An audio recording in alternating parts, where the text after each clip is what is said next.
local government faced some of the biggest requests for efficiency during the coalition years.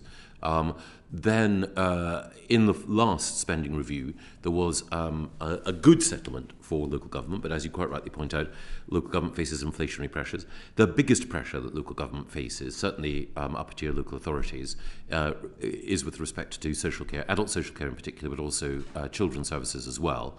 That's why there were both additional funding made available for social care and a decision to delay the Dilnot reforms and to release the cash that would otherwise have been spent on them in order to help local authorities. But yes, it is a tough picture. And as I say, the department would not be credible if we were to suggest that it was anything other than challenging. I just say, with respect to the autumn statement, overall, the broad economic arguments for why these measures are necessary were put by the Chancellor and the Prime Minister. I would add, however, that already baked into the spending review beforehand was an increase in public spending. So while it is tough, it is also the case that public spending overall is increasing relative to where it was, and the picture of increased public spending, of course, is set against what happened in the coalition years. But it's still, I think, important to maintain that balance between an acknowledgement of the fact that spending is increasing, but also a recognition of just how tough things are. Well, the settlement last year was based, or looked like an increase in spending based on an inflation rate of 2 to 3%. It's Yes. now 10%. Yes. So that difference basically is what councils are going to have to find, isn't it, next year? I think, again, one of the pressures, significant pressures on local government, is social care. And in the absence of the additional money for social care, then other budgets would have had to have borne an additional amount of pressure. So additional funding for social care relieves some of the pressure on other budgets. But yes, inflation is tough.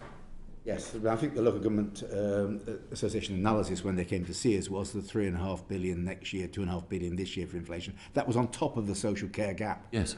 Yeah.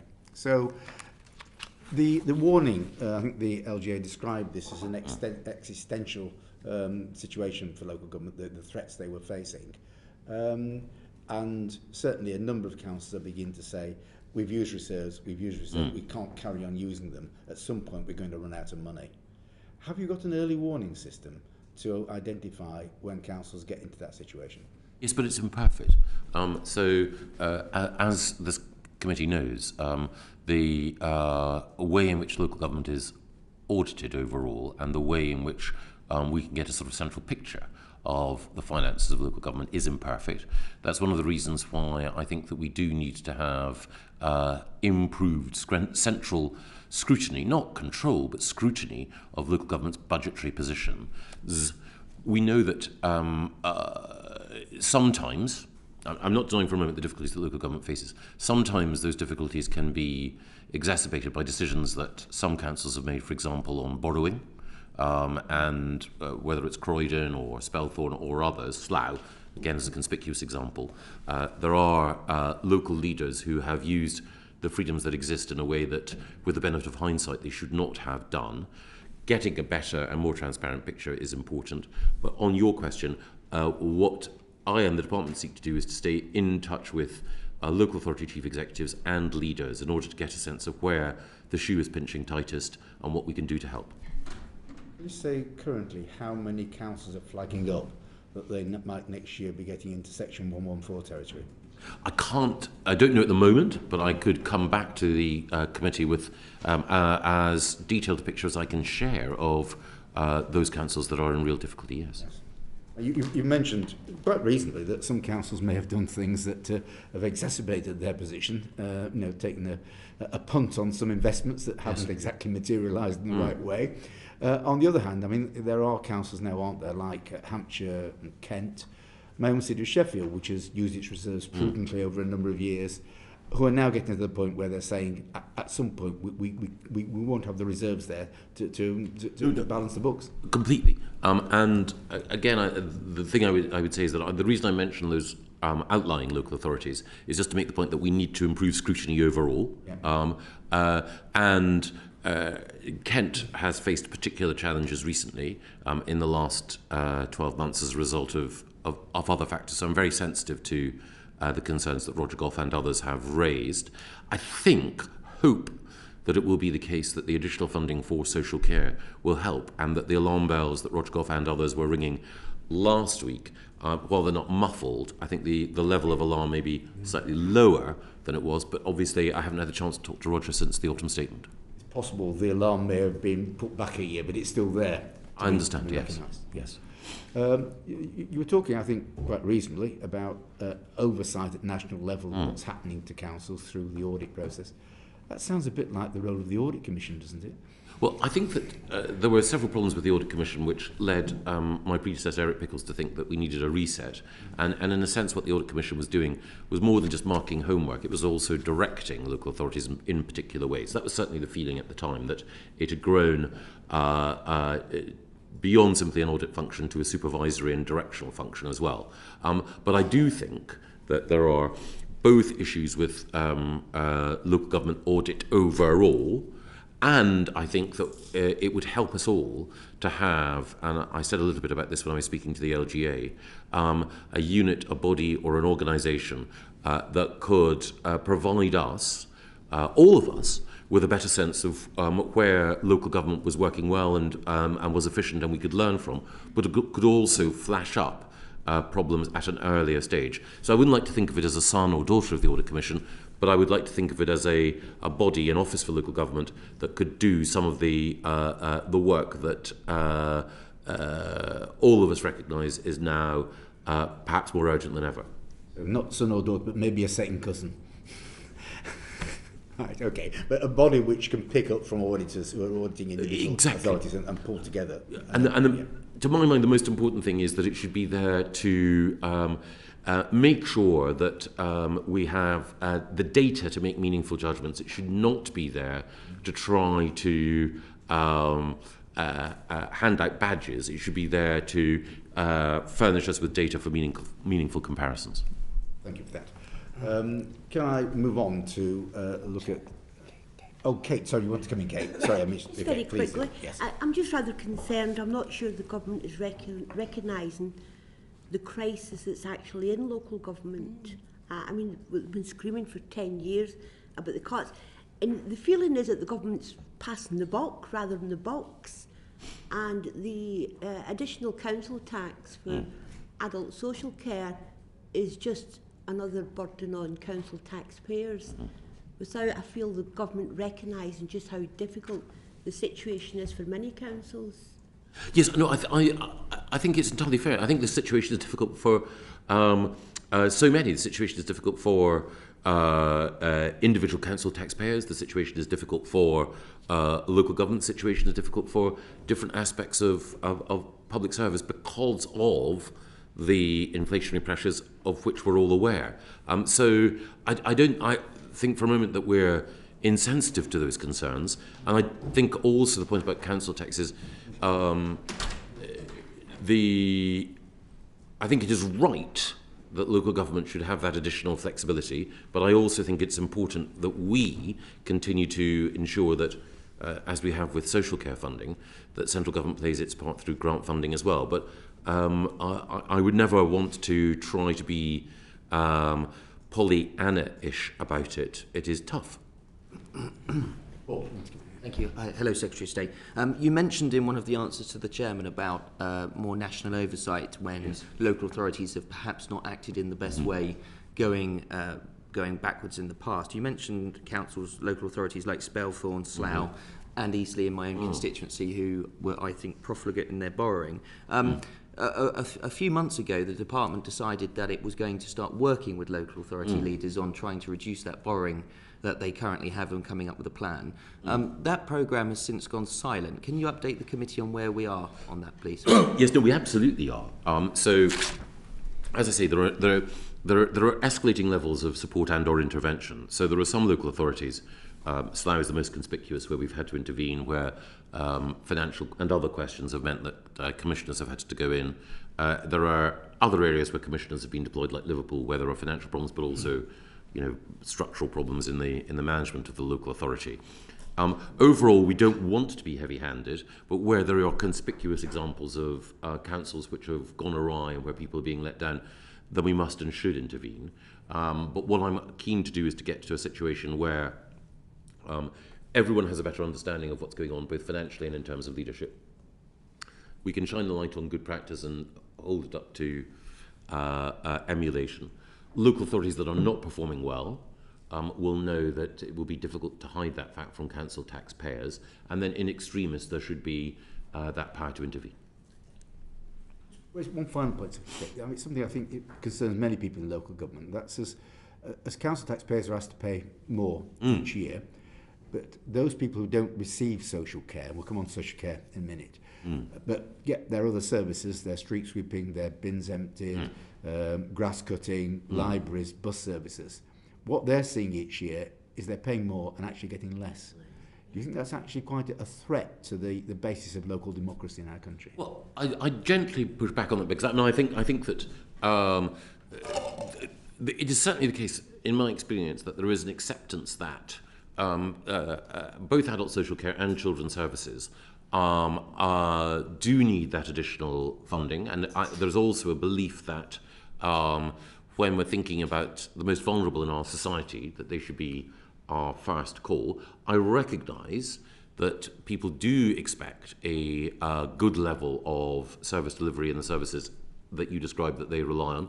Some of those are, of course, provided by lower tier local authorities, and they're not receiving the additional money for social care for obvious reasons. One of the things that I and Lee Rowley, the Minister who's looking at local government finance, are doing is trying to make sure that we can both make sure that in the broad local government finance settlement that those district and borough councils are properly resourced. But the final thing that I would say, and this comes back to the point about scrutiny and data, is that there are some local authorities that are better at providing those services than others. I don't want to criticise local government because it's very tough, as I mentioned, but I do think one of the things that we can do is make sure that there is better emulation of the best. Right, we'll move on to the important issue of social housing, and yes, obviously aware of the tragic case of Yumbai Hawa Isak, which you rightly made a statement on the other day and have written to council leaders about, and exploring some of those issues now. Natalie Elphick. Thank you, Chair. Good afternoon, Secretary of State, and I'd like to start by sending out my condolences to the family of Awab Ishaq. I'd like to discuss the regulation of social housing and the funding of social housing rents.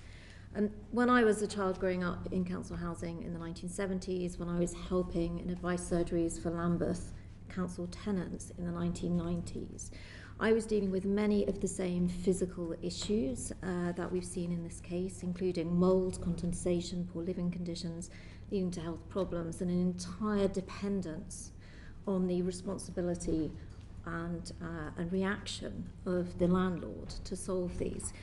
So I'm really heartbroken and gravely concerned that in 2020, and now seeing the responses in 2022, we have a situation where a regulated social landlord has been responsible for failing to deal with mould and other conditions leading to the death of a 2-year-old boy, and I know you share that concern. So looking at the current situation and regulation of social housing and reforms, I wondered if you could set out to the committee how your commitment that going forward the regulator would proactively inspect social landlords would help to prevent another situation and another tragic death or illness. Yes. Well, thank you very much, Natalie, for what you say. And again, I think you're right to remind us that the situation that you encountered when you were growing up, and the situation that you, or the challenges that you found when you were in local government, haven't gone away. Indeed, in some cases, they got worse. And that requires a proactive approach. I'd say the first thing is we need to make sure that tenants feel more comfortable and confident in raising complaints. And that's why we have tried to ensure that more people are aware of the service that the Ombudsman provides. But ultimately, of course, it's for the RSL to respond to tenants when these issues are raised. And as we know in Awab Ishaq's case and his family's case, they tried to raise the alarm on several occasions, and then they hid behind process by saying, oh, well, the solicitors got involved, so we can't do anything about it. And I've written to local authorities and to RSLs to remind them of their obligations, but you're also right that the regulator should have additional powers to investigate, and one of the things that our legislation proposes is also unlimited fines. So again, you don't want to take money away from the sector, but you do want to have teeth for the regulator. Will all of these things be enough in themselves? I hope they certainly move the dial significantly, but I am very open to looking both at any amendments to the bill, but also any additional steps that may be required in order to make sure that we can get the changes we need. Thank you. And so if I may press a bit further on the actual regulatory role. When I looked at the regulatory oversight of RBH in the year after Awab's death, the social housing regulator had awarded them a G1. That is the top level for governance rating. Yes. Top level. Now, this is an organisation who we've heard routinely blocked repairs for tenants when they made legal complaints, refused to deal with them, even where they raised serious health risks, which should have had on their own policies a 24 or 48-hour response. And then I looked at their current unreasonable behaviour policy, and this was updated only in August this year. And it says that the housing association won't speak to tenants who make complaints to the housing ombudsman. And Secretary of State, you just referred to the important ability of tenants to be able to raise issues with the housing ombudsman. Now, these type of behaviours are the sorts of things we're used to seeing with rogue landlords. Do you think that there is an embedded risk within the governance approach with social landlords, that the organisations are seen too often as the good guys, and that this is effectively a lazy stereotype, and that we need to bear down on bad and rogue behaviours, and that really needs to be the focus of regulation? And what are your thoughts about the adequacy of this current inspection and rating approach? Yeah, no, I think you're absolutely spot on. I mean, the first thing to say is that I had a look at the report and accounts for RBH, and there was a self-congratulatory tone to the way in which they, for example, reflected on equality, diversity and inclusion questions.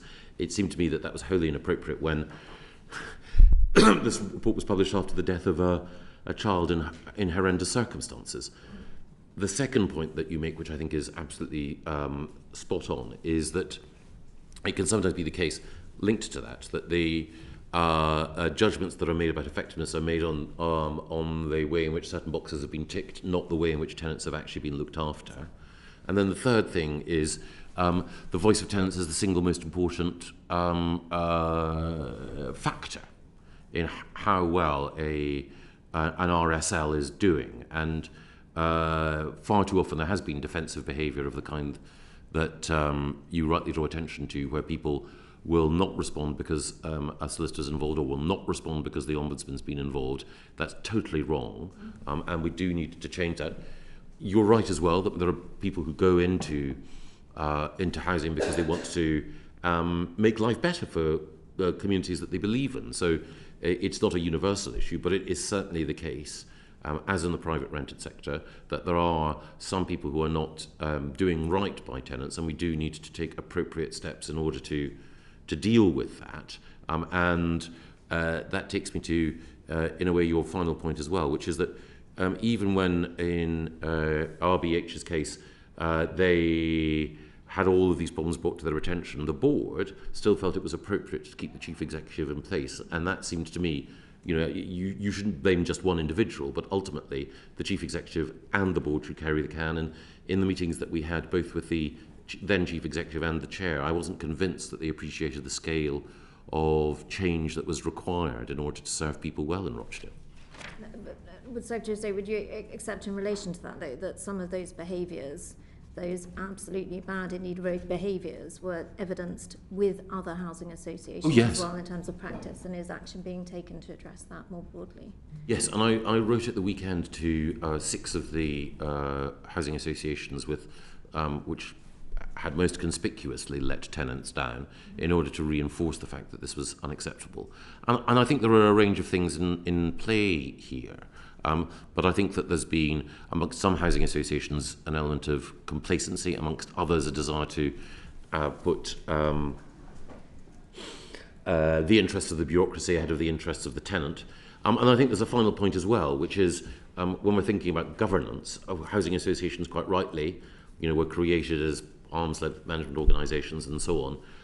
But the role that local representatives, whether they're tenants or others, should play in the management and governance of them, I think is a live issue, which I don't have a perfect answer to, but we definitely need to improve.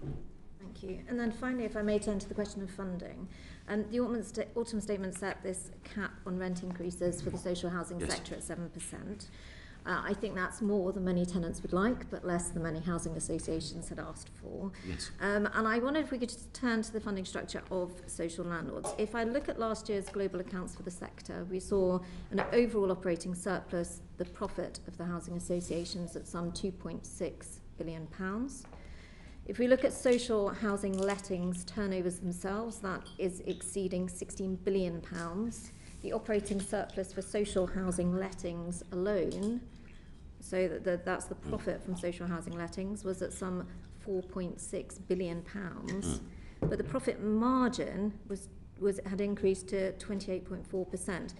In other words, the profits on social housing lettings are subsidising commercial and other activities of housing associations, and that's been a structural issue for a number of years. So do you agree that the cross-subsidy model must not be at the expense of safe social housing? And could you outline the steps that are being taken to ensure there's an increased focus on spending social housing rent to repair social housing properties in order to improve the housing conditions of tenants up and down the country who are also in poor housing, like that suffered by Wab and his family? Again, I think you're spot on. And of course, housing associations have a business model which helps to facilitate increasing supply overall, and that is a good thing. But their first responsibility must be to their existing tenants, and their first responsibility must be to make sure that people are living in decent conditions. And as you quite rightly point out, and as our Bishek's case reminds us, there are far too many who are living in conditions that are not decent. Again, with respect to the specific issue of damp and mould, there has sometimes been a sense of some housing associations attempting to fob off responsibility, as we discussed in the past. And I think that this case, if it serves as a reminder of the obligation to deal with those questions, then that reminder couldn't be more urgent. Thank you very much. Just follow up. Yes, please. Sorry. Thank you, Secretary. So I just wanted to come back on in terms of the issue around the regulator and how we can get the regulator to actually do their work. Because I think one of the problems, and I think my colleagues outlined it, is that the reality is up and down the country, a number of housing associations and some social landlords continue to fail. I think about the fact that all of us would have received issues like this, pictures in our inboxes.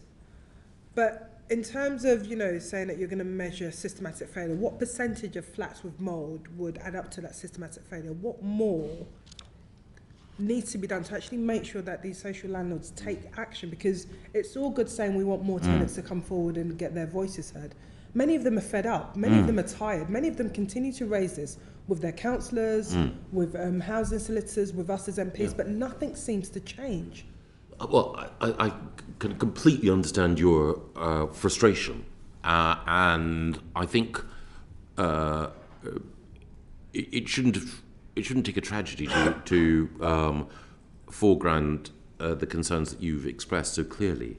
And in fact, as so many people have pointed out, particularly after the Grenfell tragedy, the position of tenants in social housing should have been at the forefront of all of our minds. I hope that, and the legislation that we're bringing forward will strengthen the hand of the regulator, give tenants confidence. As I've mentioned before, I'm sure everyone wishes that this legislation had come forward earlier.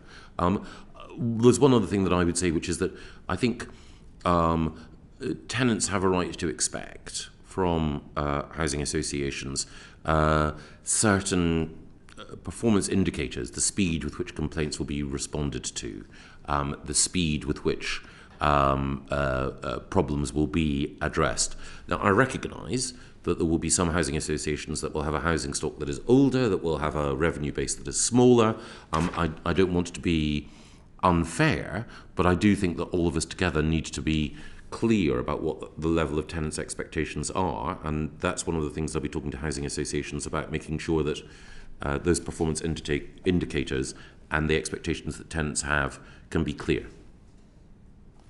Just follow up on that. It's quite right. The first priority is to keep people safe in their homes with a good quality of accommodation. But housing associations and councils are both under pressure to build more homes because there's an enormous shortage of social housing to rent. They're under pressure to bring in energy efficiency measures, even more so now in the current crisis with energy costs. And many of the repairs that need doing are not individual repairs, they're actually wholesale regeneration of estates in many cases, which I think will come back. So and I've just actually written to our council at the weekend, and I thought your letter was excellent, if I might say so. I think it was spot on. Just saying to them, yes, you've got to do a survey of all your housing stock. Begin with the ones where you've had most complaints about dampness, but also follow up on all the individual repairs that have been done in the last year and check whether they've actually have been done. Yes. The Rochdale cases, the repairs are received and they're ticked off and they don't actually get resolved. So if that's done, and we're going to get all the results from these surveys come back, will you then prepare to sit down with the National Housing Federation and the LJ and look at the returns that have come in and what the implications are for the costs of actually sorting these problems out properly? Because I think there's going to have to be an engagement with government to look seriously at what finance is needed. Yes, I think that is fair and right, and I think it may well be the case that the level and scale of what's required will be greater than even I fear at the moment. But yes, I think we do need to do that. As the committee knows, one of the things that we're keen to do is working with Homes England and the private sector to have a programme of urban regeneration. Sheffield, Wolverhampton and other areas have been identified. Yeah. Can we proceed at the pace that we might have wanted to? Perhaps not. Should we concentrate on dealing with some of the problems identified? Absolutely. Okay, that's fine. I just add, the Sheffield Council Executive Office has come straight back and said they're going to get on with it. So yes, it's a positive response, which I think is good. Right, moving on to house building and affordable homes. Paul Holmes. Thank you, Chairman. Welcome back, Secretary of State. I'm sure sitting in front of us is a great aspect of the job, so welcome back. It's part of the job, yeah. You recently, upon taking office, told the BBC that the pledge to build 300,000 houses each year in England remained the government's target. You also implied that you're intending to review the system for reforming or forming local housing targets. Meeting local housing targets are key to meeting the overall target. So can you inform the committee on how you're going to be encouraging local house building, especially when recently the OBR has said that house building, there's a real risk that house building will fall to 200,000 units a year? Yes, well, I mean, there's so much there. The first thing is that the 300,000 figure is a manifesto ambition, and it's different, though related to the way in which housing need is calculated overall. There's been a live debate, and I think a useful one, about how those numbers are generated. How we make judgments about household formation and population growth overall. My own view is that whatever figures you arrive at nationally, and however it's broken down in terms of authority by authority, there are three things. The first thing is it's already the case that we've said that a greater proportion of housing needs should be met in urban areas and on brownfield sites. I know that most governments say that, but I think it is absolutely the right thing to do, not least because, as we've noted in the past, many of our cities are significantly less dense than their counterparts elsewhere, and that is bad for everything from transport to economic growth. The second thing is, I do believe that we need to have, in plan making, a judgment about the likely level of new housing required, but I also think in plan making we should have a system whereby once a plan has been adopted, that a community can feel confident that you don't get speculative development undermining their commitment to local democratic control. Thank you, and I'm pleased that you touched on that. I just want to drill down a bit more on the local target aspect. The target of 300,000 a year. Do you want a cloth? We'll get you a cloth, Secretary. The target of 300,000 a year makes local communities blood drain from their face. Yes. Particularly in areas like mine and many other members of Parliament, where a local authority such as mine has built double than is required under assessed need. So, for example, a local example in Eastleigh, they're on average building 1,200 homes a year instead of 650 homes, which is the local assessed need. And people are quite rightly concerned about that, even though they recognise that we need housing. Can I just drill down to what your thoughts are on if a local authority over the past 5 or 7 years has built more than the assessed need is required, whether a future formula under your stewardship would recognise that and retrofit or align some future formula to reducing the number of housing required locally if local authorities are building?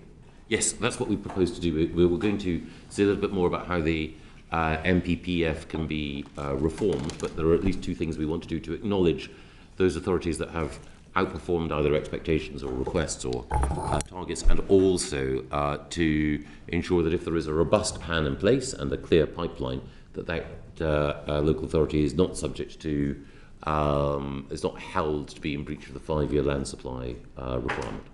Thank you very much.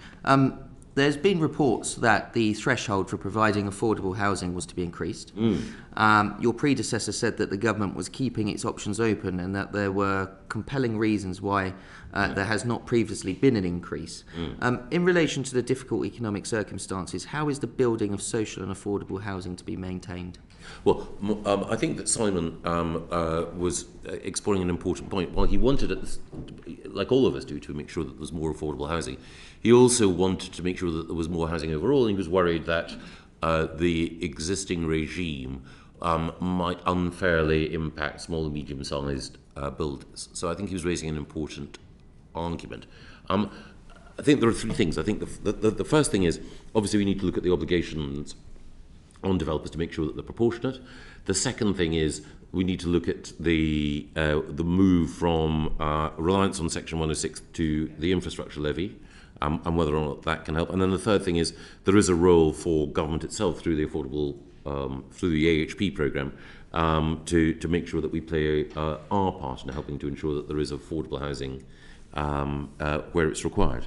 One other thing, again, is obviously there are some circumstances, sensitive circumstances, particularly but not exclusively in rural areas, where people will want to see affordable housing which is linked to the needs for local people. So one of the things that I'm keen to explore is why everything from rural exception sites to community land trusts have been underused over time. Is it the case that the incentives are right? Is it the case that local authorities have the powers they need? I think that's very encouraging. Thank you. Finally, slightly concerningly, it's been reported that the Treasury is seeking to recoup a current underspend in the affordable housing programme. Yes. Can you confirm whether this is the case? And if it is, what steps are you and your department taking to ensure there's no underspend in a critical programme? Well, the Treasury always looks with a jealous eye at any underspend and tries to snaffle it back. And what we're trying to do is to show that we can, and Homes England and others, can spend that money wisely. And I think there's a strong argument at the moment, for reasons that I think the committee will understand, in terms of growth, that at a time when, as you quite rightly point out, inflation means that materials are costing more, the labour market is tight, there's pressure on developers and local government, making sure that we can continue to support a vital part of the economy and contribute to levelling up is crucial. Have you been approached by the Treasury so far in your time asking for that money back? I've had robust conversations with the Chief Secretary and the Chancellor about the importance of maintaining our commitment to levelling up. But I also do have a lot of sympathy for the position in which they find themselves. I didn't expect any less in your response. Thank you very much. Do they agree with you, Secretary of State? Well, I think the Chancellor does see the merit of the argument, but it's just, I've got a lot of sympathy for the position he's in. Okay, I think we'll keep on adding our voice to yours then, Secretary of State, I'm sure. Right, moving on to the Renters Reform Bill and Homelessness. Florence Eshelmi. Thank you. Good afternoon, Secretary of State. You'll be aware of the financial difficulties that those in the private renter sector are facing, and I just wanted to use an example of a case in my constituency of Vauxhall, which, as you know, starts across the bridge and stretches Clapham, Stockwell, Oval, Kennington. A constituent contacted me late in September, Toby. He said that him and his girlfriend who went to view a flat online, £2,000 a month. And they were told by the estate agent, the letting agent, that they'd have to be prepared to view with probably 35 other people. And even if they get a chance to view, they'd have to put in an offer and maybe enter into a bidding process and up their price higher than what's been advertised. This is just simply not sustainable. And this is happening not just in London, but right across the country. And, we're seeing private rented sector and those tenants seeing the cost passed on to them through increase in rents. Now, we know that the Renters Reform Bill is long-awaited, and it's a case of there are some really good measures in there. But are there any measures that can be taken now to address the issues across the sector? Well, thank you. And I think I'm grateful to you for being generous in acknowledging that the Renters Reform Bill does create some good measures. But the situation that you describe is concerning. So, and it is very difficult. There was a recent podcast by the LBC journalist Lewis Goodall looking at the situation facing the private rented sector. And again, there's been very good journalism by Vicky Spratt and The Independent and others drawing attention to this. And there were examples that Lewis Goodall brought up, including a prospective tenant who committed to 12 months rent paid in advance and was still told that there was no guarantee because it might be the case that someone would outbid them. And examples from Cardiff and other cities outside London were cited, so it's not just a London issue, though of course it's particularly acute in London. And there are a variety of things, as the committee knows, that come together. So it is the case that there's significant pressure on the private rented sector because of what's happened, and I'm not talking about recently, but what's been happening in the mortgage market overall. People have needed to get a big deposit in relative terms, in order to borrow. Some of the turbulence in the mortgage market has meant that some products weren't available. Hopefully, steps taken in the autumn statement will mean that the situation there will stabilise, but it's still tough. I think that ultimately there are just three things. The first thing is, as I say, broader economic stability. The second thing is increasing supply of housing overall. And then the third thing is making sure that we don't have a situation where that small minority of landlords who are attempting to exploit the vulnerability of tenants by, for example, using no-fault evictions to get rid of them in order to increase their return, that can be cracked down on. Yeah, and I think, we are all waiting with bated breath for when Section 21 no-fault evictions will actually be scrapped. And again, I raise another issue and case of my constituent Catherine, who did the right thing, signed a tenancy, started a family. She's now been told with her 4-month-old baby that the family will have to leave by December. Yes. They were informed in October, 2 months to leave. And we saw that housing associations in England have confirmed that tenants will not be evicted as a result of financial hardship, which I think is a welcome move.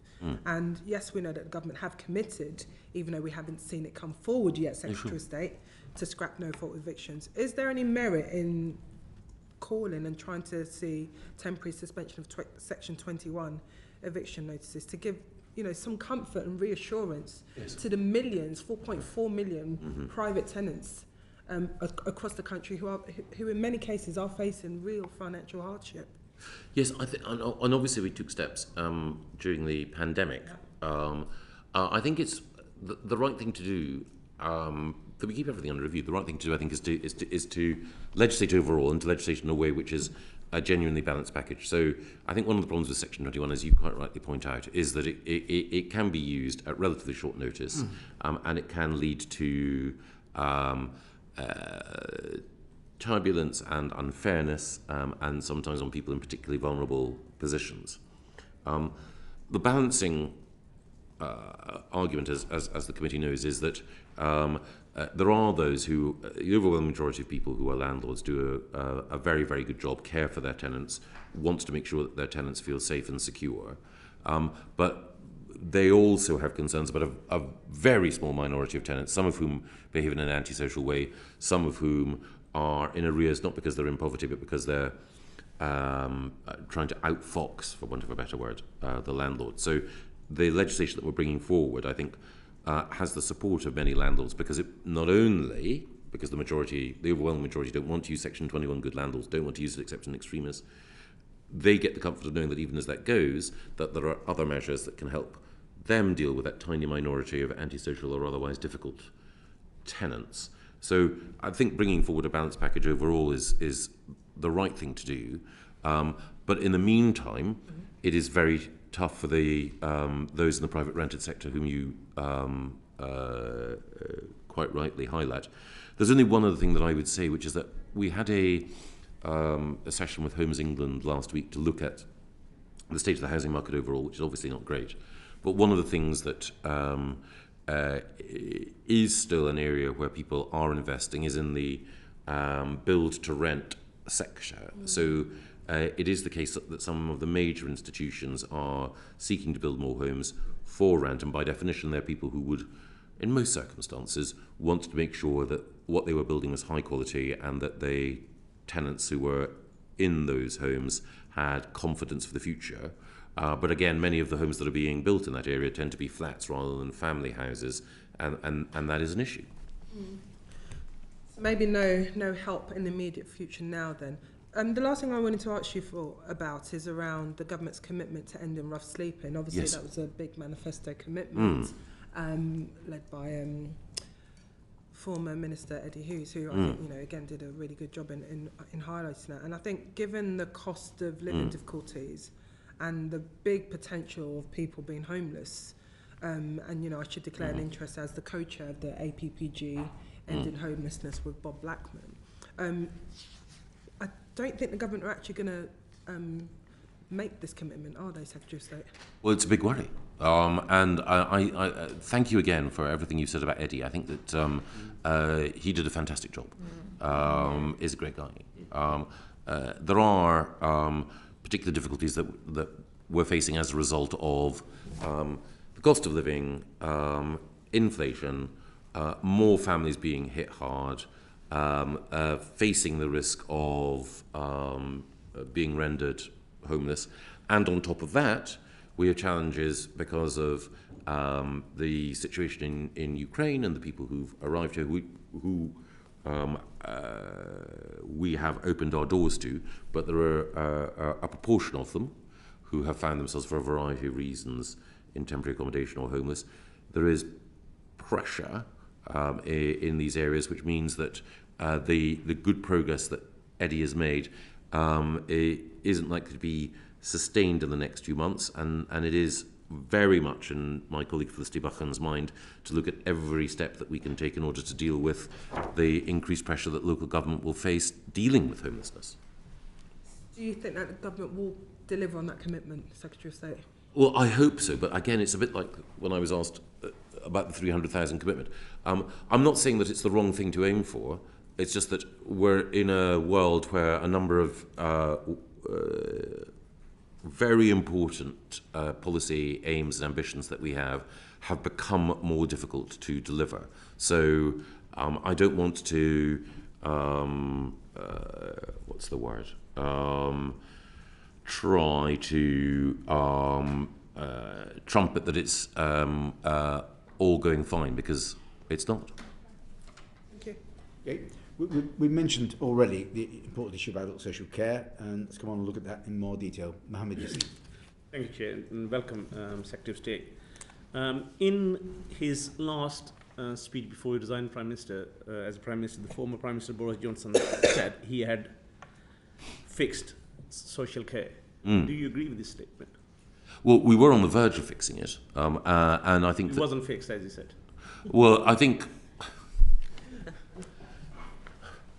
I don't want to get into semantics, and I don't want to be unfair to Boris. The Dilnot proposals are and were excellent proposals, but we've had to put them on ice. Okay, and considering in the recent autumn statement, the cap on social care costs has been delayed. So what are the government's plans to fix this problem in adult social care? Well, as I mentioned, the Dilnot proposals are a powerful and effective way of providing people with the reassurance and peace of mind that we'd all like to see. But difficulties in implementing them on time and the short-term pressures that local government faces have meant that we've delay the implementation of those proposals for 2 years. During that time, the money that we're making available will be used in order to give local authorities more flexibility in addressing some of the problems in social care. It's also the case that there are other questions about the nature of the workforce and also what happens in hospitals when it comes to faster discharge that are being tackled in what I think is a constructive way. But the high hopes that all of us had about the progress that we could make have been derailed partly by COVID and partly by other inflationary pressures. I know that it's very boring when government ministers keep referring back to those two phenomena as reasons for the difficulties that we face, but they are unarguably, very big factors that have made everyone's life more difficult. In 2015 until 17, I was portfolio holder for adult services, including social care, and the problem was there even then. Why is it taking so long to this government to fix it, or getting anywhere near to fix it? Well, I think it's a massive problem because I'd say two things. The first is it's a good thing overall that we have that people are living for longer. As they live for longer, as you know better than me, the call on adult social care grows, and ultimately that has to be funded by one of several routes, by an individual's savings, but we don't want to penalise prudence. We want to make sure that people do feel that it won't be the case that the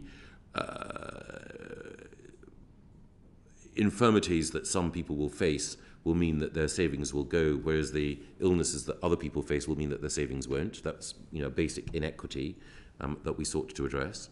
The second thing is, in the absence of people self-funding and drawing down their own savings, then it is the responsibility of local government and the taxpayer to provide care. But again, when there are so many other calls on the Exchequer, as we were discussing earlier, and resources are tight, it is difficult. Final thing that I would say is adult social care, of course, is the biggest pressure, but also children's social care is a growing pressure as well. More and more children, and this is a mercy, are being born and surviving and living with conditions that in the past would have, what's the best way of putting it? Well, we're in a position where the range and the nature of the diagnosis of conditions that children are living with is better. Demands, therefore, on services are greater, so we need to meet those demands alongside the adult social care demands. So I think it's a network of issues that are not susceptible to a single, simple solution. So when the former minister, Kemi Badenoch, gave her evidence to this committee in May, we asked if there was enough funding for here and now challenges for adult social care, and she said yes, there was enough money. And in now, when social care levy is scrapped, Yes. the autumn statement gave some scope to local authorities to increase the council tax. Yes. Do you think, considering that the people are really struggling during this cost of living crisis, this extra burden on the people who pay council tax is fair? I think yes, and I think that giving local authorities greater degree of flexibility is part of a package, along with delaying the reforms, providing the cash that is then released, and adding grant funding to that. So it's a mix, it's a balance. Council tax is, I think, the second most unpopular tax in the country for a variety of reasons, and it's certainly the case that we wouldn't want, none of us would want council taxpayers to pay any more than is necessary for the provision of services. But I think that balancing the additional money that we're giving by reform delay and through grant with the freedom for local authority to increase council taxes is the best way in tough times of spreading the load. Okay, and finally, when do you think the government is going to come out with a plan for long-term social care to fix these crises? Well, I think it will be, in fact, I know it will be the case that Steve Barclay and Helen Whately will be saying more about the steps that we're taking on social care. But as I say, the delay to enacting Andrew Dilnot's proposals makes life, well, it releases resource, and while it also places an obligation on us to do other things to improve things, it also means that the full reform that we'd like to see won't happen at the pace that we would have liked to have seen it. Any time frame? Any Well, idea? the Dilnot proposals we expect to have implemented in September 2025. Right, okay. Thank you. Back to you, Chair. Okay, but coming back to the issue of local government funding, the LGA said repeatedly, and other local authority organisations, that you can't sort local government finance out till you sort social care funding out. Yes. And keeping going back to council tax or better care fund, other short-term fixes, isn't really the solution, is it? I mean, you've got to think from a local government point of view. Sure. Yeah. No, I think that is fair, and I think even without, well, there are two things. One, there is much more that we can do in order to reform local government finance, to make it simpler and clearer, to have fewer streams, a greater degree of local discretion, fewer pots for which people bid, though still some. That is one thing, and that will improve the situation. But I do agree that until you've got a sustainable approach towards social care, then you don't resolve the problems overall. You've got a bit of a reputation, Secretary of State, as being a reformer and sorting out difficult issues. Have you thought about the rest of local government finance, particularly council tax? It's very aggressive and, as you say, very unpopular. Do you think there's a challenge for you there while you're in the job to look at that as a serious issue for reform? Yes, but I think even more than me, I think it's a challenge for... It is a challenge. It's one that we want to look at, but I was going to say, I know that both the Chancellor and Lee Rowley want to look at this as well, and both of them are much, they're much more on it than I am. Lee is a brilliant junior minister, and he's been looking at this at the Chancellor's and my own request. So yes, is the short answer. When do we get to see what he's been looking at, do you think? Well, we had to get through the run to the autumn statement first. So work is going on now, and I think it would be premature to ask either me or Lee to come back to the committee before Christmas, but hopefully we'll be able to say more in the new year. Okay. Thank you for that. Moving on now to the issue which you mentioned about Ukraine and refugee schemes. Natalie Alford. Thank you, Chair. Secretary of State, just building on the Ukrainian refugee scheme, and you mentioned in your remarks that there's a proportion of people who are Ukrainian refugees who are now in temporary accommodation or have been homeless. The initial host arrangements will reach their 6-month initial period around the end of November and into December. I'm very proud of the response of so many people in my own constituency of Dover and Deal for their generosity in hosting Ukrainian refugees. But now it's got to that or approaching that 6-month point. What's the department's plan for hosting Ukrainian refugees? Will you be asking sponsors to carry on? Will you be moving refugees to new hosts? Will you be providing alternative housing? What will the approach be that can be expected? All of the above, and I echo you in thanking people who have taken Ukrainian families and individuals into their homes. It's been an amazing display of generosity, but we have a partnership role to play as well. So we've been providing, for every new arrival, we've been providing local authorities with up to £10,000. And we've also been giving thank you payments to individual families who've been providing that support of £350 per month. We're in discussion with the Treasury about continuing support for local government, but also those continuing payments to families.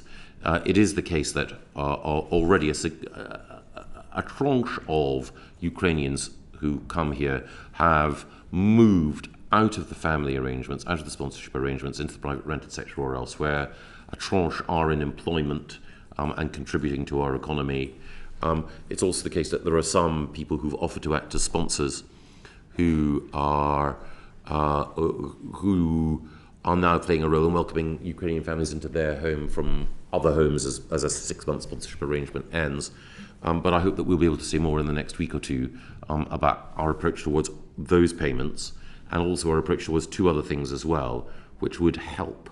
One is we need to make sure that all Ukrainian families have access to high quality English as a second language teaching, and also we need to make sure that all the professions recognise Ukrainian qualifications, because, again, as you know, many of the people who've come here are highly qualified in their own country, and we want them to have the chance to contribute to the economy and public services here. Thank you. And in terms of those tranches, is there assessment, is there information available to the committee about how many people have reported, Yes. particularly as homeless, but also in those other tranches that you mentioned in terms of moving into private rented accommodation? I'm conscious that, that my council's been one among many who've provided deposits and support to move to the Yes. private rented sector, but that, of course, is... you know, that there are other pressures in the private rented sector in terms of that, as we know. So is that information that you could share with committee perhaps afterwards, if you... Yes, I mean, the most recent figures that I've seen are from an ONS survey that Serene Diamond supervised, and I'm sure we can share that with the committee. Thank you. And then just moving on to the two separate schemes that there are in place at the moment, the family scheme and the Homes for Ukraine scheme. I have a situation in my own constituency where someone was advised to come in under the Ukrainian family scheme as a surrogate sponsor, wanted to move to the Homes for Ukraine scheme, wasn't able to do that. And there was a commitment to merge the two schemes into one. I wondered if you could update us on what the progress is about combining those two schemes and what it will mean for people going forward who are under either of those schemes. Conversations with the Home Office about, because the family scheme is technically owned by the Home Office and the Homes for Ukraine scheme is administered by DLUC. Conversations about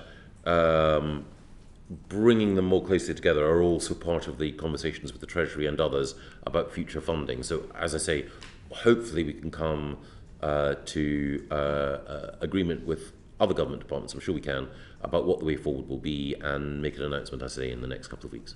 Thank you very much. Okay. And one of the objectives, presumably, is to stop people becoming homeless and adding further pressure on local authority. Yes, Yeah. exactly. Okay. Thank you for that. And moving on now to the building safety, which is still a challenge to be met. Florence Eshelemi. Thank you, Chair. And Secretary of State, this is an issue that I have raised on a number of occasions, and I will keep raising because I think the issue of building safety is one that's not going to go away. I'll come back to a constituency reference, and I have a number of tall buildings in Vauxhall, and you'll know, you referenced Grenfell earlier, Secretary of State, that there are a number of victims of Grenfell tragedy that were disabled. Yes. And none of them had a personal evacuation plan.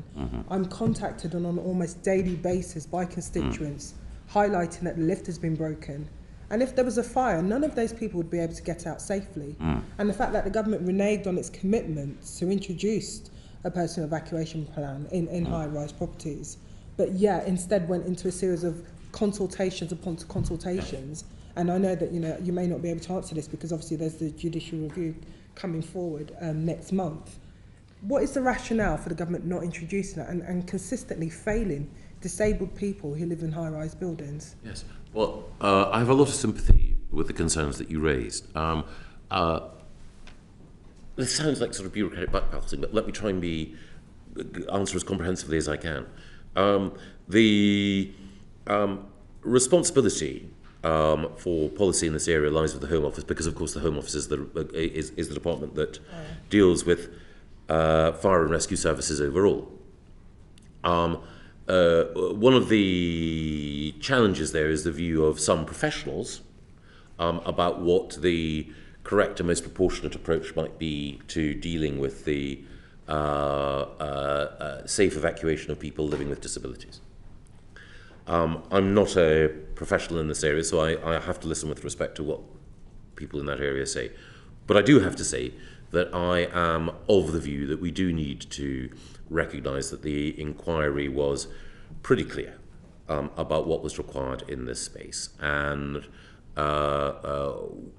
when we're dealing with the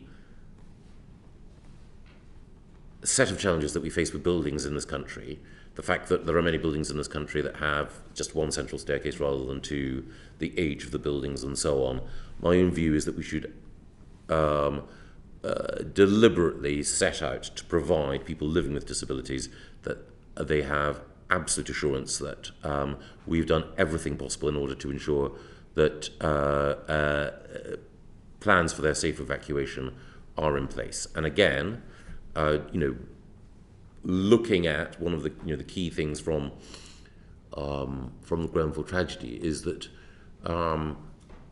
advice and protocols put in place by people who are fire safety experts are not appropriate in all circumstances, given the challenges that we face with some of our buildings and some of the people in those buildings. So I know that sounds like a long and convoluted case, but basically I'm saying that we do need to move.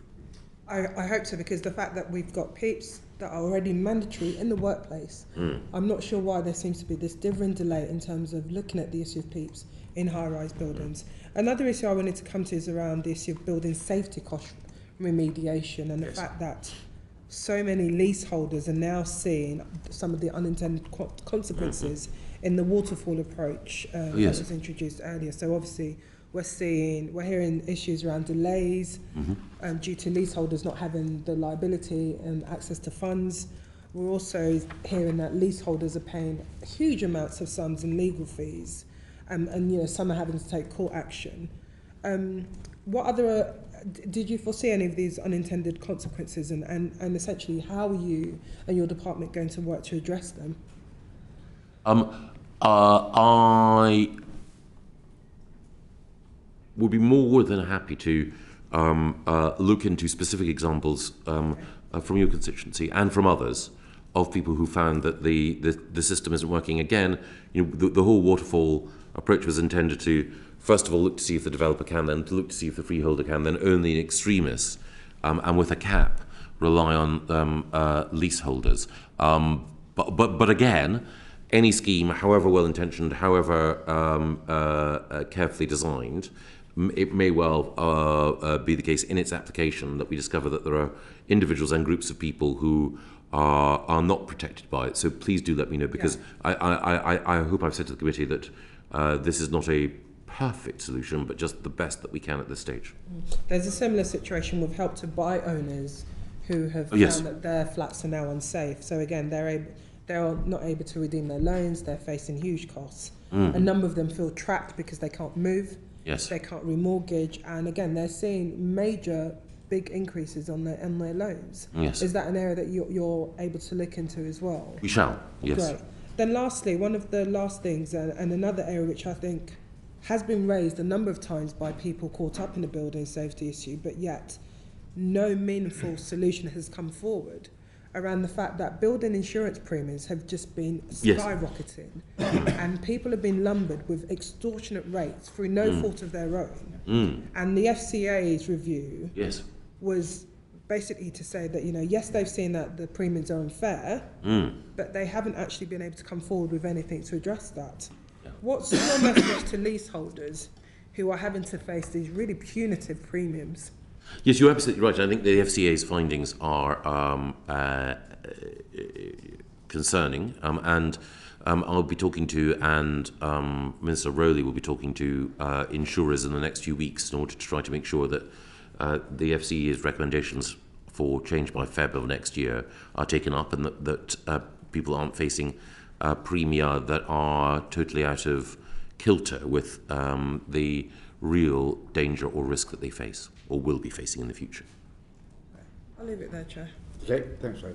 I don't know whether you've had any more success than we have, Secretary of State, of trying to get from the insurance industry figures about how much the premiums have gone up compared with how much the claims have gone up. The two don't seem very much related. We will make sure that we ask the ABI and other insurers that when we meet them shortly. And I think on these building safety issues, there are a lot of challenges I think we still around. We've had evidence and information about the waterfall getting to the bottom, and the freeholders can't actually pay the resources. Leaseholders having to fill forms in to prove that they're qualifying.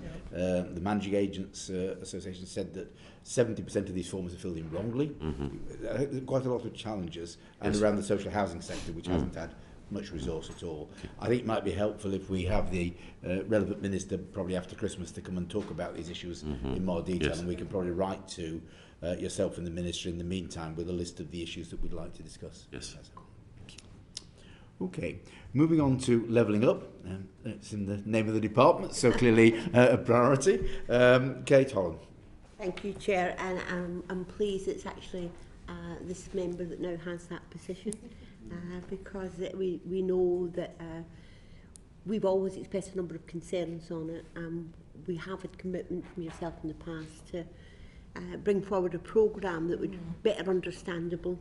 But given the current bidding round and rising inflation, it seems that the bids that have been put in for the Levelling Up Fund, due to the rise in inflation and other pressures, is there a danger that these bids could actually be unsuccessful if the bids aren't increased to match the level of inflation?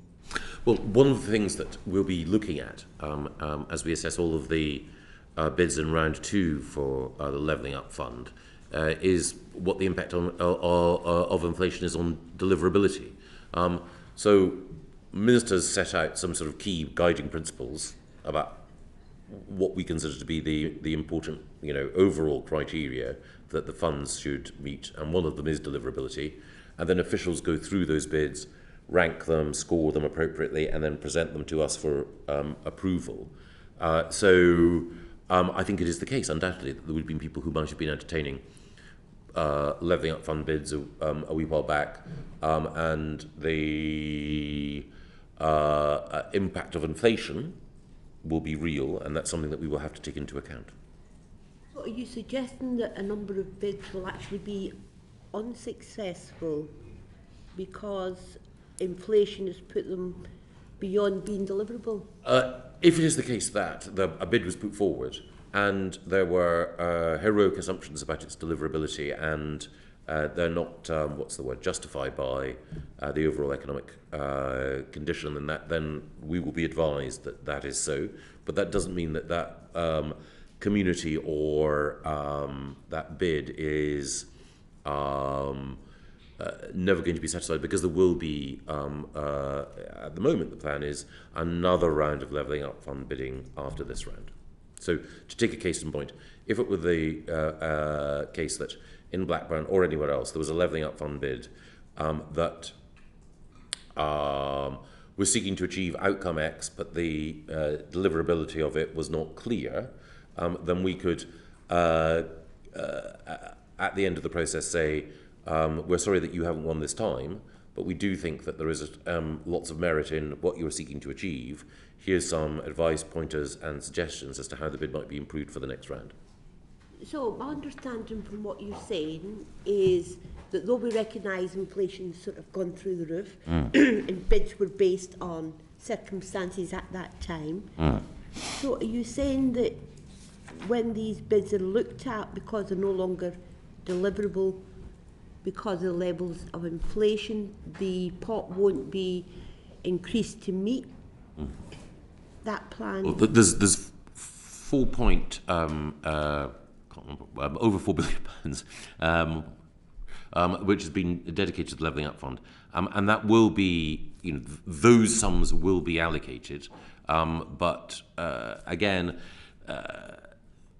in a way, I think that it's probably better to wait, I would argue, for the results of the round to come out in order to see what has been funded and in what way, and then I think people can make a judgment about whether or not we have fairly allocated resources to those bids. But as I say, there are two things. One, was it deliverable in the first place? And secondly, as you quite rightly point out, inflation means that there are some projects that may or may not be rescoped. Right, so it's a wait-and-see situation. For the moment. Very difficult when you think of the effort and time that councils have put in. Oh yes, quite. So if we move on, the first round of Levelling Up, 28 councils had their bids rejected. And from what you've just been saying in the previous question, that's likely to increase. 18 of these were priority areas with allocations with the second round of Levelling Up Fund due to be announced before the end of the year. Yep. Can you explain in detail what feedback or support has been provided to those areas who were unsuccessful in the first round, including those who have not submitted at all? And is there a concern that the criteria that was set for councils possibly didn't reflect what those councils needed to improve the economic outturn for their Yes. councils and truly level up? Yes.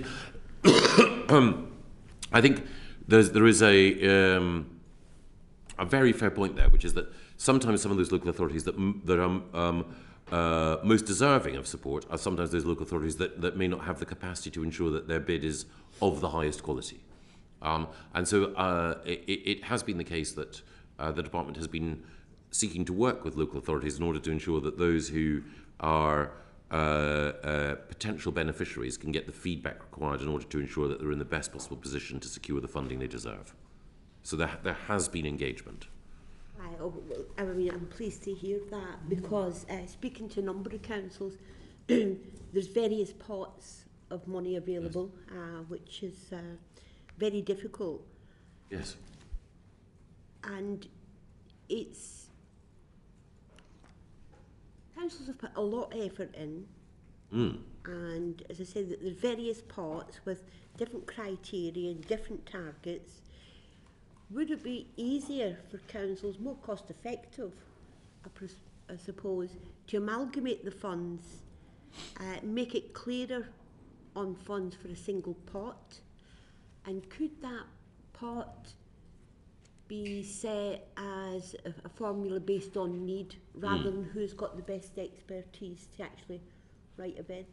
I think that's very fair. I mean, and Clive touched on this earlier. Overall, ideally, we would like to move to a situation where there are fewer funding streams. I think it is still the case that having some competitive bidding for some funding is a good thing. The argument made by Michael Heseltine about the encouragement of innovation and people learning from the most dynamic and innovative, I think, holds. But while competitive funding for individual pots is a good thing, we have too much of a good thing at the moment, and we do need a rationalisation. You're right. Well, I welcome that. Your predecessor said at oral questions on Monday, the 17th of October, that investment zones would be funded through new money. What's happening to that money, and could it be used to compensate those 90 authorities who wasted resources to establish an investment zone? And I know Blackburn done a lot of work on it, and now they're saying, just forget it, it's gone. Well, I think the work that was done by local authorities, often at high speed, to put in bids for investment zones is not work that has been wasted. We are looking at all of those bids because it may well be, in fact, it will be the case, that there are things that we can do, tools within the department's kit, that we can use in order to expedite development and to support regeneration. The Chancellor explicitly said in the budget that we wanted to move away from investment zones being potentially established across the entire UK towards more targeted investment in those areas which are most in need of levelling up. And in particular, he was thinking about research and development and innovation. So I don't think any local authority should feel that their effort and energy has been wasted, but more needs to be done before we can say how funding is going to be allocated to those areas that the Chancellor has quite rightly highlighted as most deserving of support. Okay. And finally, do you agree with the Prime Minister that the South East needs more levelling up money, as Labour shoved all the funding into deprived areas like Blackburn? Well, I think the comments from the Prime Minister have been poured over at length. What he was doing was, when addressing councillors in Kent, making the point, which is true, that there are areas of deprivation in the South East, coastal towns, in particular, but not exclusively, that do need support. And since it was the Prime Minister who has chance to set up the Levelling Up funds in the first place, has ensured that UK Share Prosperity Fund has been properly funded, ensured that we had an increased local government settlement, who helped set up the Levelling Up Cabinet Committee and who helped author the Levelling Up White Paper. I think we can say that the Prime Minister is completely committed to the agenda. But to my mind, if you're thinking about Margate and Ramsgate, they are areas that need levelling up in the same way as Blackburn does, and in the same way in which, for example, Christchurch in Dorset, a little less so. Vauxhall needs levelling up. Yeah. Or Richmond in Yorkshire. No, yes, not so much Richmond in Yorkshire, but the other thing is that again, Natalie will forgive me for saying this, but the thing is that East Kent overall, even though there are some very beautiful parts of East Kent and some relatively prosperous parts of East Kent, if you Dover as a community, bits of Deal, there's real deprivation there. Yeah, absolutely. Yeah, we'd like a deal. Thank you, Secretary of State. A deal for deal. Right. Okay, no, sorry. Right. Let's just one other point. You think wrote us recently and said that you actually hadn't got the data to share with us about the way that departments across the piece were spending their money on issues which may be relevant to levelling up. So how can you then be responsible for, as the Minister, to coordinate levelling up across the piece if you don't know where the money's spent? Yes, well, that's what I'm trying to do, and that's what I have been trying to do. So, the new Bays Secretary is super keen that we should ensure that everything from research and development spend to the new investment zones that we've been talking about work towards levelling up. We've got essentially the Levelling Up Cabinet Committee reconstructed under the new Cabinet Committee structure to do just that. And on everything from R&D spend to transport spend, we're developing a picture of how it works together in order to support levelling up. And as that picture becomes more detailed and granular, so I'm more than happy to share it with the committee because we want to be held to account for that. Okay, that's helpful. Okay. Moving on now to planning issues. Ben Everett. Thank you. Hello, Secretary of State. Thanks for coming. I have questions about planning. Yes. So, not specific to planning, I guess, but in any industry where it's regulated, the entities, whoever they are in that industry, want clarity, consistency and certainty. And when we come to planning, we've had the 2020 White Paper, planning reform, the Levelling Up Regen Bill that we're seeing this week, the Planning and Infrastructure Bill proposed by your predecessor, and a plethora of other reforms. When's the certainty coming? Well, I hope that two significant streams of work will provide a greater level of certainty. I hope when the Levelling Up and Regeneration Bill passes the House of Commons that there will be a degree of certainty about how we can make a plan-led system work even better.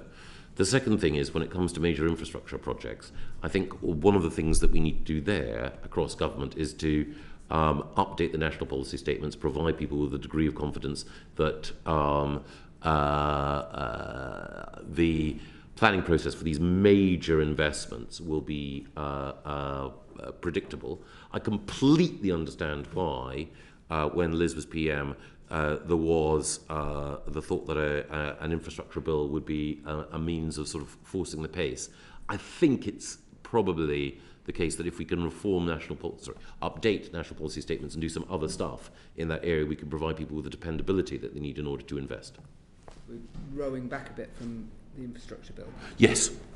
And I think it's kind of part of the problem because there's so much going on, the system's so complex, and in fact one of the reasons why in particular sort of the housing market does not operate like a market is because there's been so many interventions over the past few decades into it that it's sort of this massive sort of perverse incentives due to very well-meaning reforms have been brought in, but they all sort of work against each other.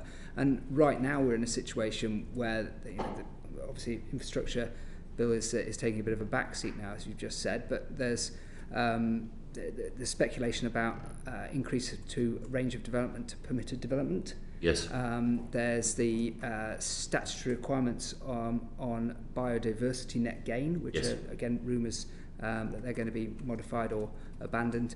Natural England's instruction to councils to increase nutrients in nearby yes. waterways. Again, speculation that's going to go. I mean, all of that from a house building perspective would be very, very welcome, but it doesn't provide that certainty. Are any of that speculation true? Well, yes, and I think on the question of nutrient neutrality, which has been a particular concern, we are bringing forward amendments to the Levelling Up and Regeneration Bill, placing responsibility where I believe it's really always lain, which is with the water companies. I've always felt that it was unfair that house building was being asked to pay the price for a failure over time of the water companies to ensure that wastewater was treated in the right way. And the amendments, I hope, which we've constructed with DEFRA will, I think, deal with that, or certainly will deal with a lot of the problems there.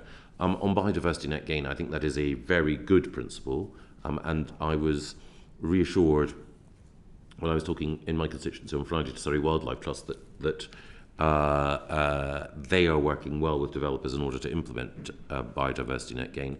But you're right that overall, what we want to do is to be able to give a degree of certainty in each of those areas to developers, because while I have been critical of developers in some respects, I do have an enormous amount of sympathy about the way in which suddenly new developments, like Natural England's interpretation of the nutrient neutrality obligation, have suddenly made their lives significantly more difficult when all they've been trying to do is to meet local need.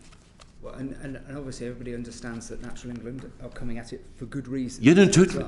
Well. So will the changes that you're talking about there in relation to nutrient neutrality, will that immediately unblock the system? Because we've got 150,000, I think, planning permissions that are unbuilt in the UK that are waiting for, in England, yes. that are waiting for a bit of clarity and consistency and certainty in that area. I hope it will significantly unblock things, but I don't want to overpromise at this stage. Right, timescales? Again, I'll come back to the committee with a view on how quickly this will change things. It depends on the legislation passing, but fair point, and I will come back. Yeah, take a hefty chunk out of that 300,000 target. Oh, yeah. Yeah. We've covered the potential infrastructure bill, or lack thereof now. One of the other things that provided a bit of uncertainty in the planning system recently was the moratorium on fracking. Oh, yes. Which was lifted and then unlifted, I don't know, put on again. What's the government's intention in terms of getting some guidance to planning authorities to clarify where we are on that? Well, after lively debate on the merits otherwise of looking at the seismological considerations, the government's maintaining the moratorium that was in the 2019 manifesto.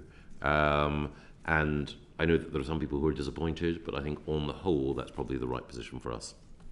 Understood. And just to sort of wrap up, because in just a few minutes we've covered a lot of ground in terms of all the different inputs that government has onto the kind of the ecosystem of planning and development. Will we end up with a clearer pitch in a year's time? Will developers be able to invest? Will planners be able to make a long-term plan on the basis that nothing else is going to change? The minimum, I hope, will change. So you can never know when, either as a result of a court judgment or as the result of a body like Natural England making a particular determination that an issue will arise that might lead to developers having to think again. But what I want to do is to, for all the reasons you outlined, get to as predictable a system as possible, which is why I mentioned earlier that these national policy statements are so important, because whether produced by the Department for Transport or DEFRA or BAYS, what they can do is give a degree of confidence. And as the Economist pointed out, I think a fortnight ago, it's the absence of the updating of these, along with one or two other technical issues, that has held back some of the major infrastructure investment that we'd like to see. Thank you. Andrew, got something. Andrew. Yes, so before we get to this alleged calmer and less over-regulated period, one area that hasn't always delivered the goods in quite the way as it has the potential to do is small sites due to their complexity and some of the additional costs sometimes related to them. It could deliver more, and I wondered whether you would agree that small sites do have that vital role in housing delivery, and if you do, therefore policy changes around a small sites planning policy to enable those very complicated and specific needs of small sites may form part of your thinking in the forthcoming bill. I think there's a very good amendment that's been put forward by Matt colleague, which we're looking at to see if it can be made to work. Right, thank you very much. You look at mine as well. Yes. Just in terms of the conflict between local plans and national policy, there is the clause in the bill which says if there is a conflict, the national policy overrides the local plan, which is a fundamental change, isn't it? I mean, local plans have always been the central document which everyone can rely on. Indeed, a local plan as it's formed should take account of national policy. So why the need to have a national policy override in the bill? Yes, and the committee and a number of colleagues have made this, have expressed their concerns. I think one of the things that we need to do is to show how national development management policies will be consulted on and the range of issues that they will cover in order to provide people with reassurance. And what they are intended to do is to ensure that there is a uniform and universal understanding of, for example, Greenbelt policy or other areas that matter. But I do know that there are some concerns about a perceived power grab, and what I want to do is to provide people with reassurance on that, because quite rightly, as you say, it should be the case that if a local community has invested time and care into making sure that it has a robust local plan, that should prevail. Okay, so there's further explanation. Yes. Okay. I'm not satisfied. Right, moving on to your wider remit, Andrew Lowe. Yes, thank you. So, intergovernmental relations Yes. is completely different. We've departments and indeed select committees have had a bit of a sort of hokey-cokey with this in terms of who's doing it and who isn't. So now it's back with DLUC. I wondered if you'd give us an account of the state of relationships existing between the UK government on the one hand and the Scottish and Welsh governments on the other at the moment. Yes, I think good overall. So I think I mentioned in questions in the chamber earlier that we'd had a meeting of the British Irish Council on the 10th of November in Blackpool, but that also provided us with an opportunity, because the Scottish Government were there, as well as obviously the Taoiseach and representatives of the Crown dependencies. It also provided us with an opportunity for the First Ministers of Scotland and Wales to be in conversation with the head of the Northern Ireland Civil Service and the PM and the Chancellor. The First Minister of Wales was laid low with COVID, and the Chancellor was in London, but we had a good conversation, and I would not want to put words into either the First Minister of Scotland or the First Minister of Wales' mouths, but I think that their overall reaction, I think, was reassurance that the Prime Minister was taking time to be there, to listen and to respond in detail to some of the concerns they had. And the PM spelt out that, of course, if you've got different leaders from different parties, they won't always agree by definition. But the commitment to working together wherever possible was clear. And we've seen examples of that in everything from the approach that we've taken towards free ports to the approach that we took towards vaccine rollout during COVID. So I think that we'll get on to a more even keel, though there is one particular current to navigate, and that is this Wednesday when the Supreme Court hands down its judgment on the case that the Scottish Government have brought about the advisability of their referendum. Yeah. So you put some new structures in place in January 22. You feel that's assisted with this better Yes, I think so. environment you're talking about?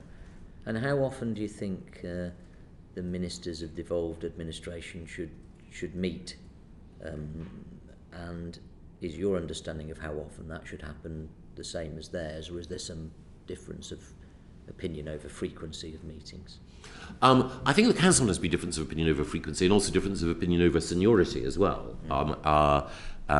for these. But I think a lot depends on the personal relationships being built up between different departments and different ministers, but I think a fairly regular rhythm. So again, something like between, for most departments, something like between 8 to 10 times a year, I think would be sensible.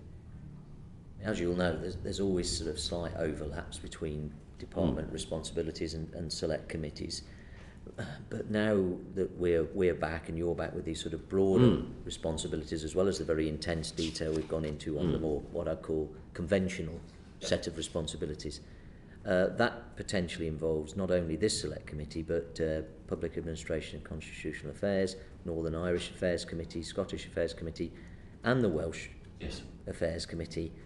Are you anticipating meeting with those select committees or using this one as your main conduit? My view, but it's for the House to decide, my view would be using this committee. There have been requests to go to those other committees.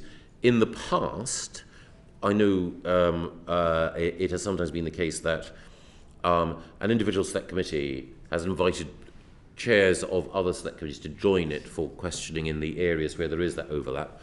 Again, it's not for me to say.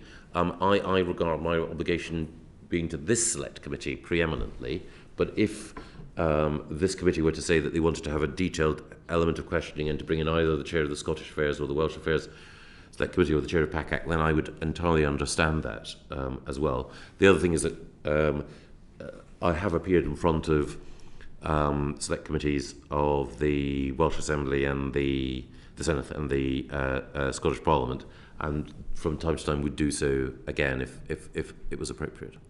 Thanks very much. Thank you. Okay, thanks, Andrew. Moving on, I think something we'll take back and talk to other select committees about. Right, moving on to the issue of business rates. Mary Robinson. Thank you. And it's finally to business rates. And I'm sure for all of us as constituency MPs, when we're out and about and we're speaking to businesses, one of the first things that they say in terms of the issues that they face are business rates. In our report on supporting our high streets after COVID-19, we commented that transitional relief on business rates has left thousands of shops, particularly in the north of England, where rents have fallen steeply, paying more in rates than they do in rent. This relief has now been further diminished due to inflation. The autumn statement has taken some steps to address the concerns on this matter, but could I ask Secretary of State, are you satisfied that high streets are not hindered by the current business rate system? No, I'm not satisfied. I mean, I think that we have an imperfect system, and in a way, that's been recognised by the Chancellor, because even though we have to have a revaluation and we can't keep the we can't ignore the sort of changing patterns of business in our economy, the Chancellor did provide a particular support package which acknowledged the fact that in some communities, in some parts of the country, the level of business rates needs amelioration.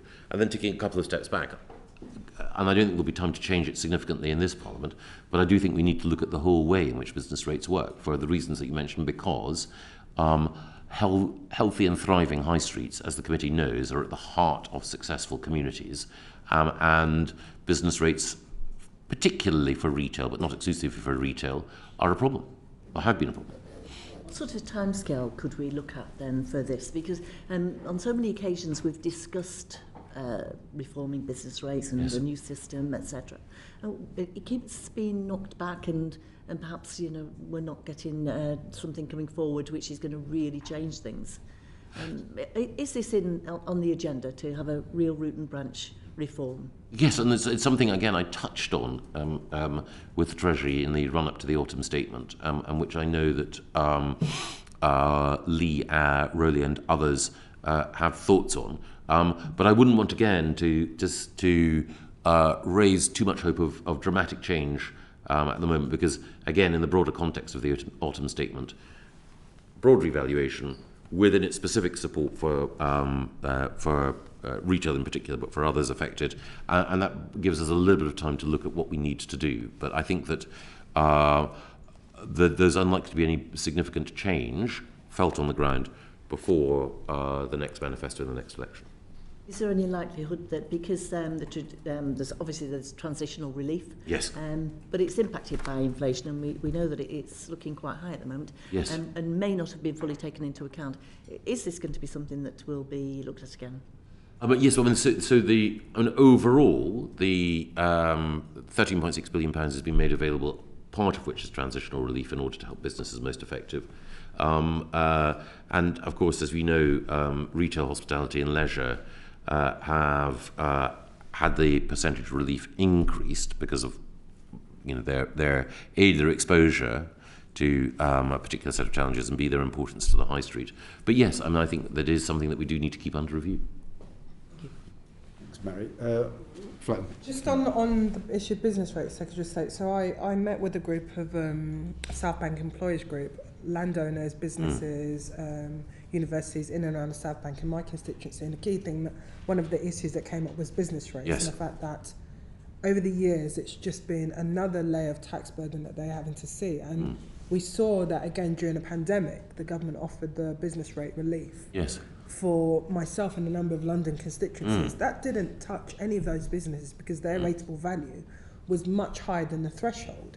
And you're seeing a case where we saw so many online businesses and businesses with yes, warehouses way out, not paying any of that business rate. So I think it's a case of, it's not just a case of our current high street's been hindered by this business rate, but when are we really going to see a massive overhaul?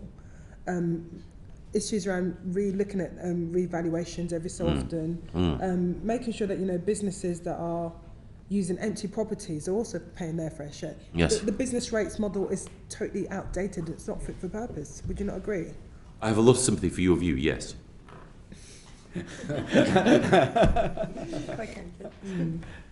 I'll leave it there, Chair. Yes, the ultimate decisions are above my pay grade. But yes. Didn't think anything was above your pay grade, Secretary of State. Cross government. A lot is. Right, but I think we can all agree it's something that hopefully we can come back and have a look at some point, because it's been around for some time. Yes, definitely. Right, more points. Secretary of State, thank you very much for coming this afternoon and answering a wide range of questions. We appreciate your coming here, and I think there are a number of issues there we'll probably be following up with your ministers over the next 2 or 3 months as well. Thank you very much. Thank you. Order, that brings us to the end of public proceedings.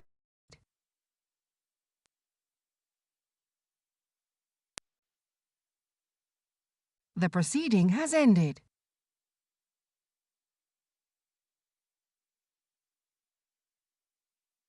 The proceeding has ended.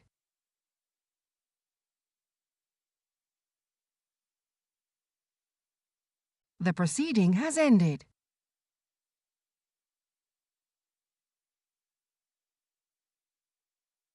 The proceeding has ended.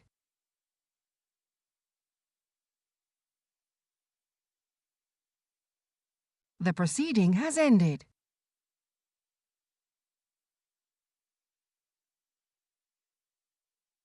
The proceeding has ended.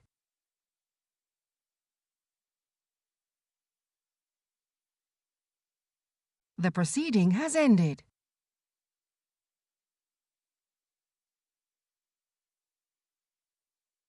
The proceeding has ended.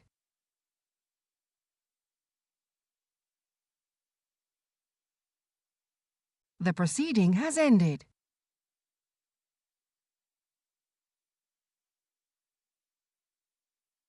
The proceeding has ended.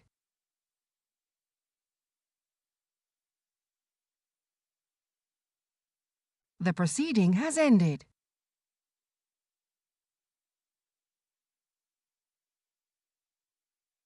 The proceeding has ended.